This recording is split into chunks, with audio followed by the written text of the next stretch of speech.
Video games emphasize a lot of fun and enjoyment on making the big plays. So what if I told you Scyther is the ultimate big plays character? In Pokemon Unite's 10-minute MOBA clashes, there are a lot of fun and enjoyable characters, but to me, Scyther is one character that you can feel like the best and worst character in the game, depending on how the pilot is feeling and the team you're up against. Scyther gives me the kind of an excitement that I crave in a MOBA game, a character which is based off capitalizing on enemies' mispositioning and reaping insane rewards for literally cutting your way through the enemy team. I'm going to explain in this video why I believe Scyther is one of, if not the best designed Pokemon in Unite. Just to begin, I want to reiterate that somehow Scyther is a little bit unloved by TiMi. It's had a range of bugs and problems since it started, and the controls themselves are a bit wacky on the character regarding the positioning of the X move, and it can be very punishing. Not to mention, Scyther still doesn't have an official splash art.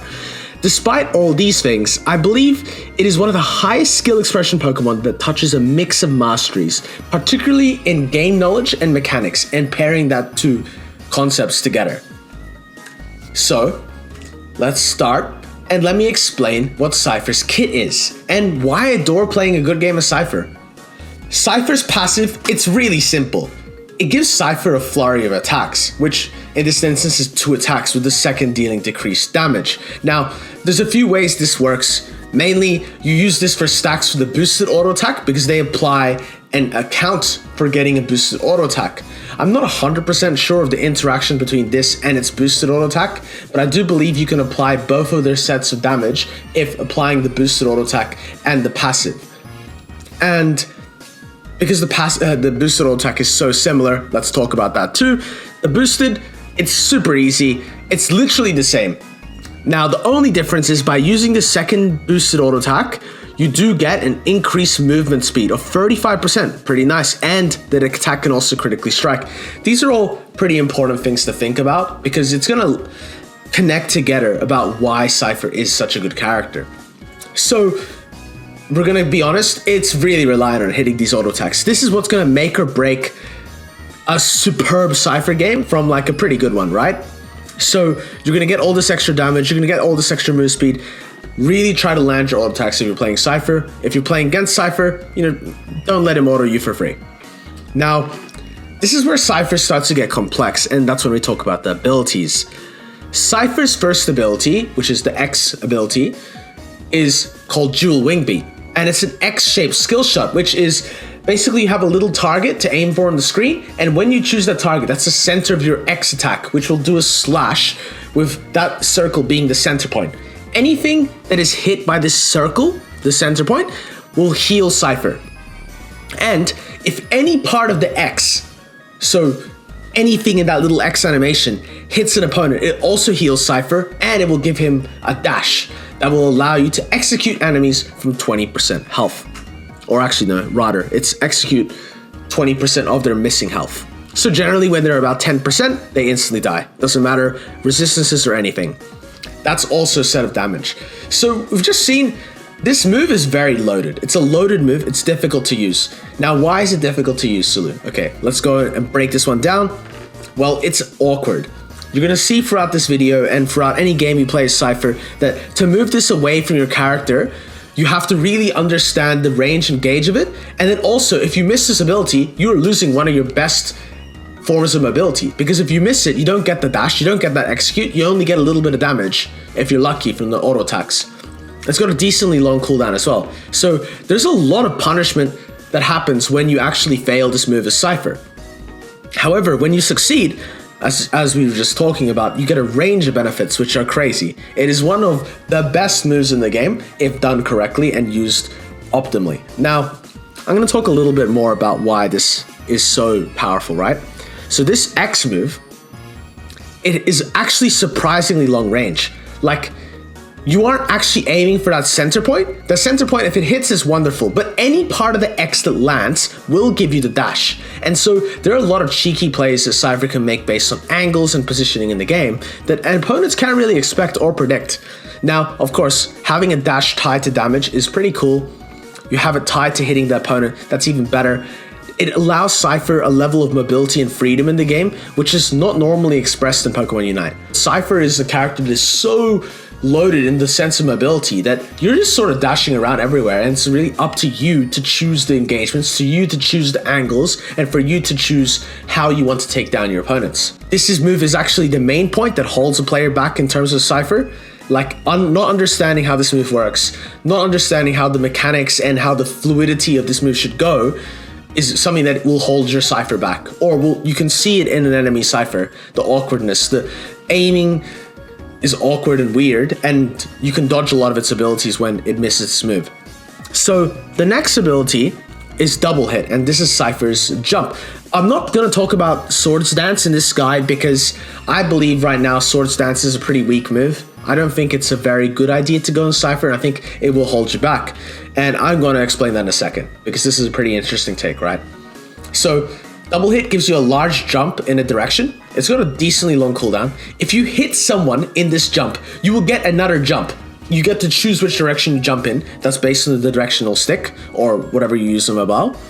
And then, if you also hit someone, you get a new boosted auto attack, which increases the range of your auto attack and does a bit extra damage. This is critical to understand. Now, if you think it ends there, this is where I think Scyther begins to really show its shine as, I think right now, one of my funnest and favorite Pokemon to play. You mark an enemy. Now, I'm going to explain what this mark is, but you've probably been seeing throughout the gameplay. You get a little X above someone's head if you hit them with the jump. Now, that little X, if the enemy is knocked out at any point, that actually gives you a full reset on your entire moves. So that's your dual Wingbeat, which is the X move, or your double hit, which is your jump. So now you can probably start to say, okay, I start to see. Getting a full reset on all your abilities is insanely overpowered, especially when one of your abilities heals you, especially when it gives you another dash. It doesn't just give you one dash, it gives you 2 dashes. The reason why Scyther can become so unstoppable is in a good team fight, Scyther can get reset after reset, and you are just going around the field. If you know how to use Scyther, you might see like a little trick that I do with dual Wingbeat. You can use dual Wingbeat successively if used correctly. And it becomes extremely overbearing for an opponent because you're doing so much damage in one location and then you're moving so many times. It's very hard to track down. So this move, insane, never take Swords Dance over it. I know Swords Dance is a good move and it was used in the past, but double hit, I believe, is a move that mechanically challenges you, and it's something that we saw Lucapo do at Worlds, which was absolutely insane. Lucapo is MJK, which is the Japanese second seeds jungler player, or central area if you will, and he had an insane amount of Scyther games at Worlds and he did absolutely phenomenally. It was really interesting and it gave me a lot of inspiration to play it when I came back. So let's quickly go to Scyther's Unite move. You create 5 clones of Scyther after selecting an enemy to dash to, then you heal yourself if any of the copies are hit by the enemies. Now you also do an additional dash which will force all the copies to return to Scyther. So, and to add on to this, anyone that got hit by the Unite moves copies, they are marked. So you can now just see, okay, we've added 2 dashes, a point and click dash, a regular dash, healing, and damage. You can probably start to see why Scyther is kind of good right now. We have 3 dashes, 4 dashes if you count the bonus one in Scyther's moveset right now. You have 2 sets of healing, and have a full move resets if you kill anyone with any of these 2 moves. Like when we break it and put it all together, let's just, let's put a little bit in the pot and let's think about it now. So Scyther, the moves work in harmony. There's a tandemness, there's a sense of joy that comes from me understanding, that this company actually put a lot of work into this design and character.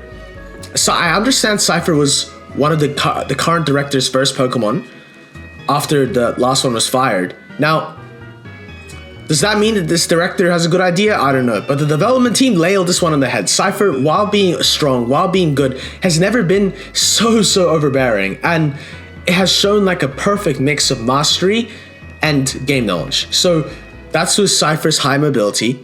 Its reward versus risk is just beautiful, really. Scyther is one of the scariest Pokemon in Unite. In the right hands, it is a menace. Even when Mewtwo and Zacian are on the table, it can make them feel tolerable if you are absolutely out of your mind. It is possibly one of the best designed Pokemon in this game, which somehow is balanced right now, and also overwhelmingly powerful in the right hands. Scyther is the type of balance I believe that Unite should strive for. Easy characters should have easy to execute ideas and roles, and harder ones should be able to fulfill some roles at a higher level. So I truly think Scyther is a model student of this philosophy in Unite right now, and I want to see more characters made with this ideology. More characters with the understanding, okay, Azumarill's pretty easy, like the character is straightforward, has pretty basic mechanics. Now, in this case, when I say this, I mean, hey, look, like, yeah, okay, maybe we roll it back, it's front-loaded damage, it's nothing that we're not seeing, it's those crazy mechanics, and we say, okay, cool. But Scyther is that character on the other end, yeah, okay, you need to sort of be good to do okay at it, but when you're doing better and better, you're feeling progression, you're feeling good about yourself, and you're going to want to keep mastering Scyther. That's why I think Scyther is the best designed Pokemon in Pokemon Unite, and I hope you all enjoyed the video. I'll see you guys next time, and I hope you have a wonderful day.